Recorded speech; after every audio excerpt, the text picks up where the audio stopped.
The Blue Jays are making waves at the winter meetings right now, and what we're hearing is the kind of news that could completely alter the course of this entire offseason. This isn't rumor mill stuff. This isn't speculation from random sources on social media.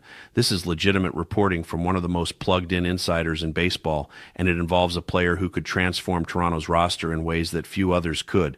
The front office is working the phones. Conversations are happening in real time. And the name at the center of it all is one that should have every Blue Jays fan paying very close attention. John Heyman just confirmed that the Toronto Blue Jays are officially engaged in active discussions with the Arizona Diamondbacks about a potential trade for Ketel Marte. Now, Heyman made it clear that nothing is imminent, nothing is advanced. But the conversations are real. They're happening. And that matters because it shows Toronto isn't just passively monitoring the situation. They're in the mix. They're having dialogue. And when you're talking about a player of Marte's caliber, just being in the conversation is significant. So let's talk about what Ketel Marte brings to the table because the numbers are absolutely elite. Over the last 3 seasons, he's posted a 16.0 wins above replacement. That's not good. That's exceptional. That puts him among the most valuable position players in all of baseball. His slash line during that stretch is 283, 368, 519. Consistent contact, excellent on-base skills, legitimate power, and the ability to impact games in multiple ways. And he's not just an offensive threat. He's an elite defender at second base. He gives you production on both sides of the ball, which is exactly what championship teams are built on.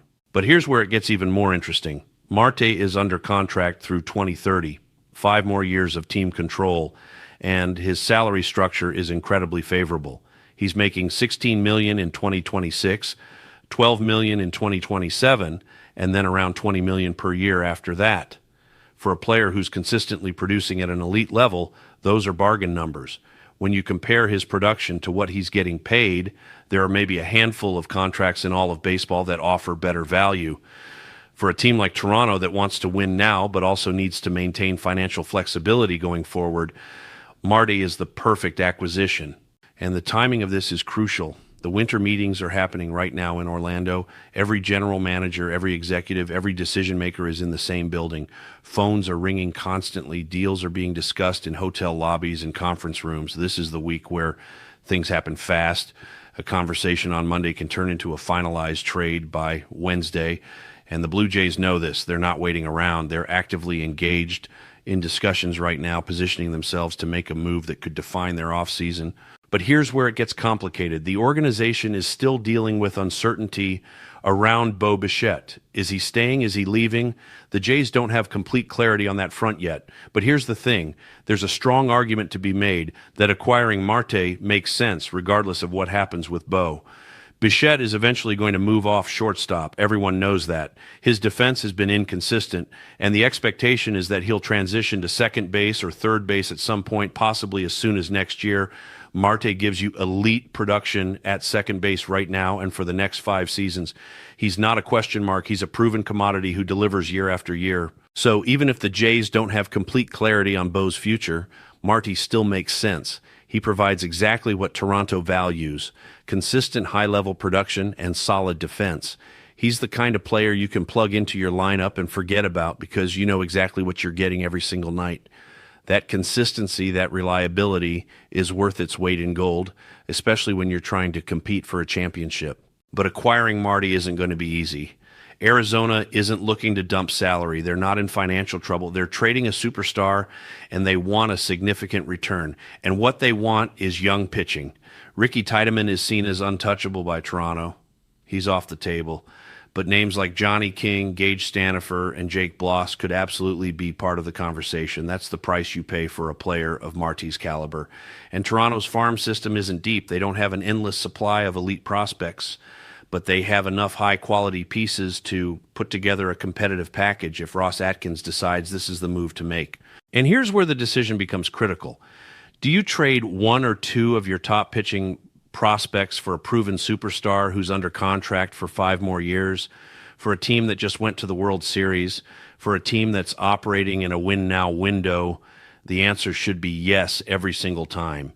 You don't hold on to prospects hoping they develop when you have a chance to acquire elite proven talent. That's not how championship teams operate. They trade the unknown for the known. They trade potential for production, and Marte is all production. But there's another layer to this. The Boston Red Sox are also reportedly in the mix for Marte, Toronto's division rival, the team they play 19 times a year. If Boston lands Marte, not only does Toronto miss out on an elite player, but they also watch a direct competitor get significantly better. That's a nightmare scenario. That's the kind of outcome that shifts the balance of power in the division. Toronto cannot let that happen. They need to be the most aggressive team in the room. They need to put together the best offer Arizona's going to see and get this deal done before Boston or anyone else can. And here's the reality. The winter meetings move fast. All it takes is one team presenting the exact package Arizona is looking for, and suddenly the negotiation is over. Urgency can escalate at any moment. Exploratory conversations can turn into formal negotiations overnight. Toronto needs to strike now while they have the opportunity. They need to be decisive. They need to be aggressive, because if they hesitate, if they try to hold on to their prospects or wait for a better deal, someone else is going to swoop in and take Marte off the board. Think about what the roster looks like if they land Marte. You've got Vladimir Guerrero Jr. anchoring the lineup. You've got George Springer providing veteran leadership. You just signed Dylan Cease to anchor the rotation. Add Ketel Marte to that mix, and suddenly you've got one of the most complete rosters in baseball. You've got elite production up and down the lineup. You've got a championship caliber team. That's the goal. That's what Toronto is building toward, but they have to close the deal. They have to be willing to part with the prospects Arizona wants. They have to make the tough decisions that championship organizations make, because if they don't, they're going to look back on this offseason with regret. They're going to wonder what could have been if they had just been a little more aggressive, a little more willing to take the leap. Ketel Marte is the kind of player who changes franchises. He's the kind of player who elevates teams from good to great. And Toronto is already good. They just need that one more piece. Marte could be that piece. The question is whether they're willing to do what it takes to get him. The answer to that question will define this entire offseason